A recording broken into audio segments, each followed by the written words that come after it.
My son's 24-inch common cell Meta has this Manitou J Unit 24-inch fork, which is very, very sick looking.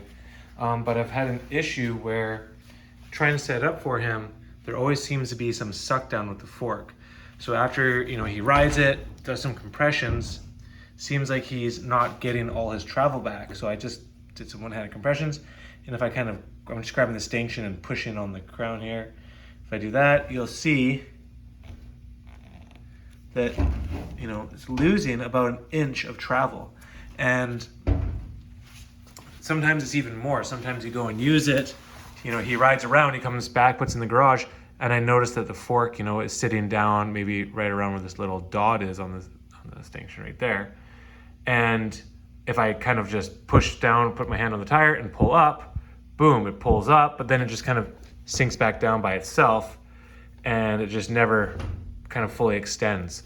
So I've looked this up online. Lots of people complain about it. Nobody really showed how to fix it, except one person kind of described what they did, and I just did it and it worked perfectly. So I did try things where you have to make sure that you screw your shock pump all the way in to make sure you're applying air to it, things like that. And one person said what they did was they applied the air, so use a shock pump, add air to the fork, and then you'll see there's like the little valve sticking out right there. Just give that a little push, and that's going to equalize the two chambers, or remove some of the air, I think, from the negative chamber, and that's what's causing it to kind of suck down. So I'm gonna give this just a push to let the air out, and we'll see what happens. It's kind of stiff. Look at that. So I just released a little burp of air, and that's all it took, just a tiny bit. And now nothing else is coming out.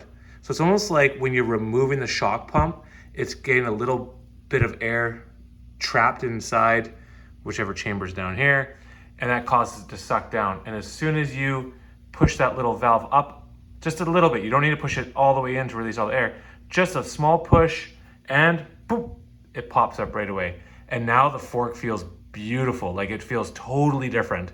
And I had way too much air in there because I was trying to get it to work for him. So I had more air than what Manitou was saying should have in there just to get it to kind of operate. And now I think it's gonna be beautiful. So I had to actually let some air out because it was too stiff now. So anyways, I hope this helps because it was really kind of throwing me for a loop and I couldn't find anything. Oh, and a little bit of oil squirts out. So that's why I put a rag there. Otherwise it gets all over the brake rotor, and then make sure you clean that really well if that does happen. So it happened the first time I did it, so that's why I put this rag here this time. And I just used a small Allen key just to push that nipple and release the air. All right, I hope this helps. And if you have any other tips or tricks with these forks, please leave them in the comments.